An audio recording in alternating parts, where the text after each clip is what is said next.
Hi. After a long time, I was to say something that is close to my heart. The concern about the farmers,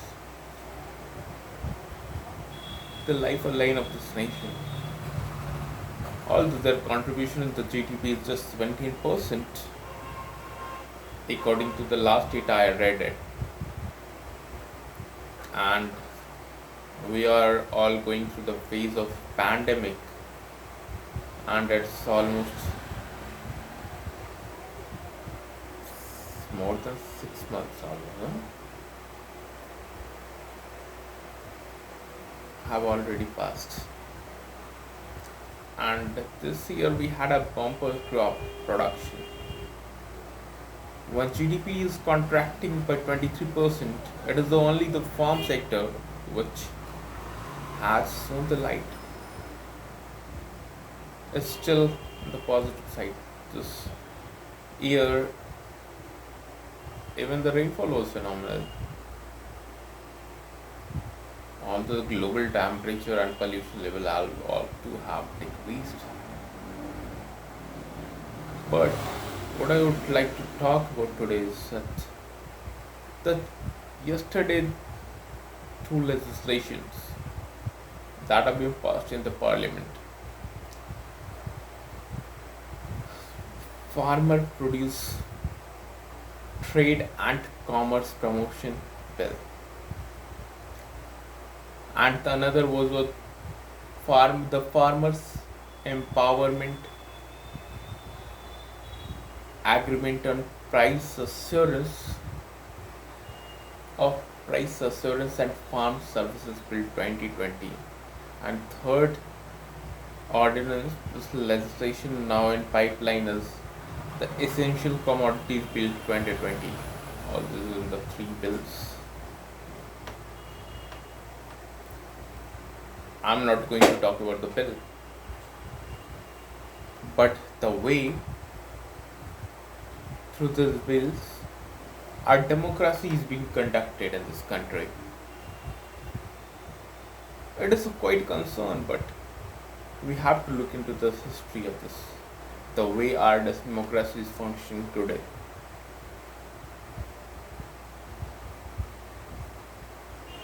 1939, it reminds me of the 1939 Congress session.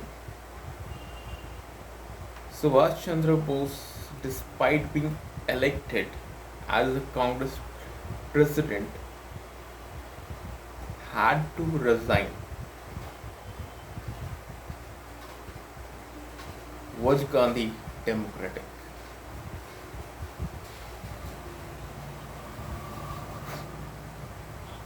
The way he used to take decision, and he have had his own arguments regarding the delegates in the Congress sessions, that the number of delegates doesn't make any impact at all. It's just a few who take the decision, and entire process goes on like that, and the rest just follow according to the leaders, whoever is there.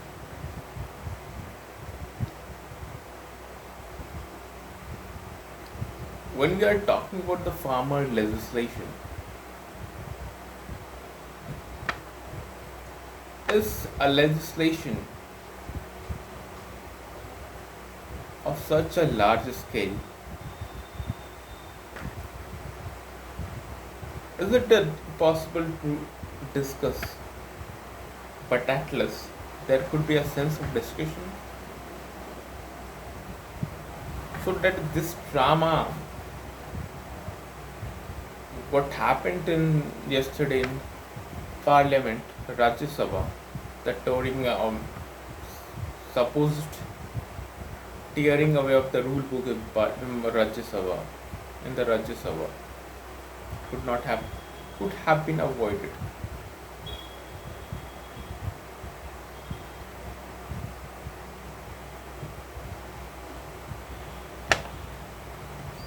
The process of decision making, although people are maybe capable or not maybe capable, as said by Gandhi, that people are generally not capable of making a discussion, taking a rational decision, because big masses have a limited capacity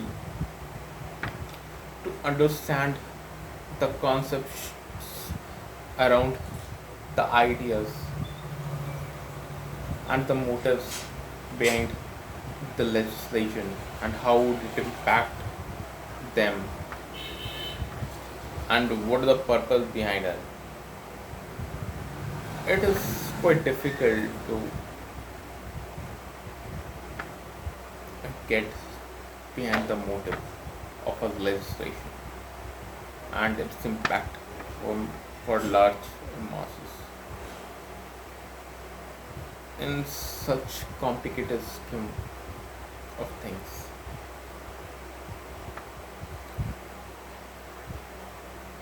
And although 94% of the farmer produce is already out of the APMC mandis, in Bihar there are no APMC mandis, and but APMC mandis have already have had a positive impact on the lives of the farmer. It but it have had its own faults. I would not like to get into the details, but even though if decision can't be taken by the entire public, but at least such an hurried legislation should be avoided or not. A process of discussion should begin.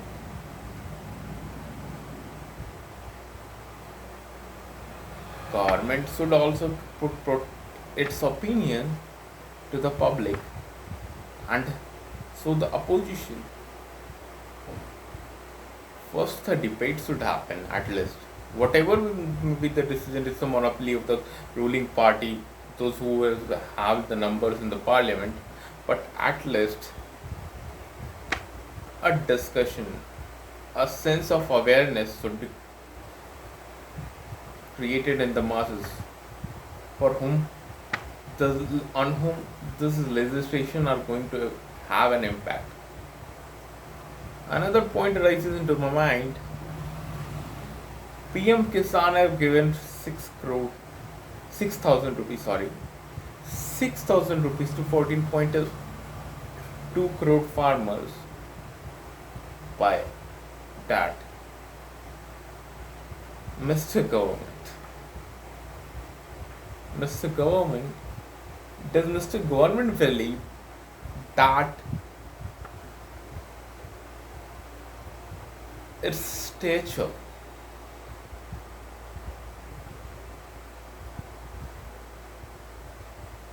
in the eyes of the masses is as much as that of Gandhi,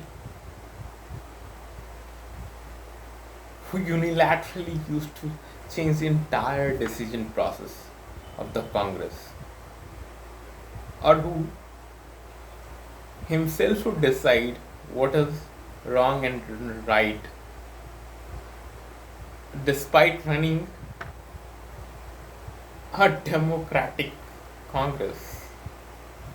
Has Modi on the same line? Can democracy be truly realized in a nation such as ours? Or at least a sense of democracy? A proper democracy in which people participate, or the people, at least whom it concerns, should be able to participate in a discussion. Although I well understand a common man who is so busy is in his daily routine work have limited capacity because he's busy, and to understand so many dimensions and to think a lot so much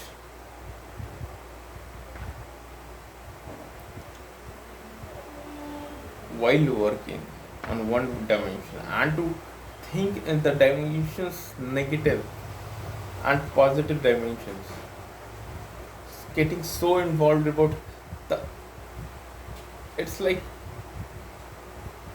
inception in the to the concepts are layered like onions. When you open the legislation, this tier one, okay, its impact, and inside, what's inside that,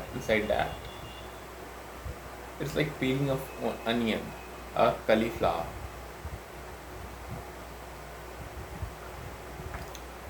It's quite difficult,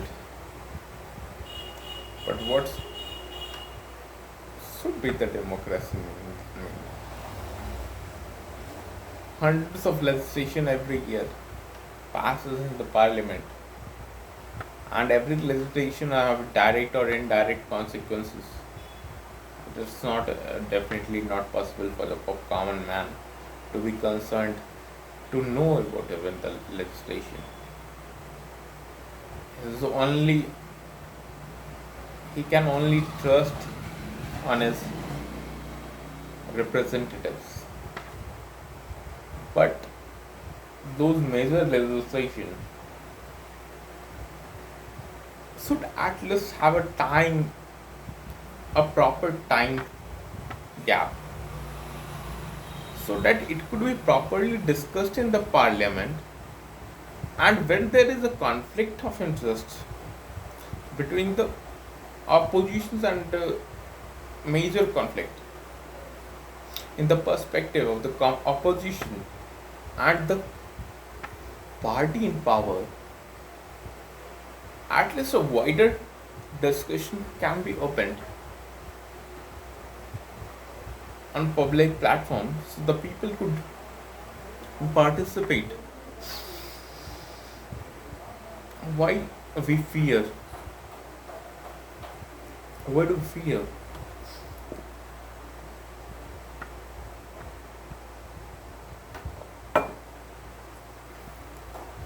That people would get hyperactive and would create some sort of law and order problem,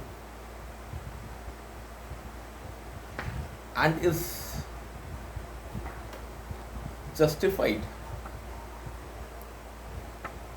that our fear of security and law and order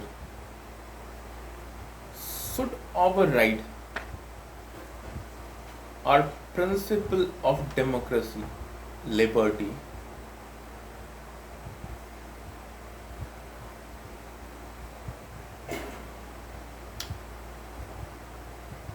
Thank you. That's all. Jai Hind.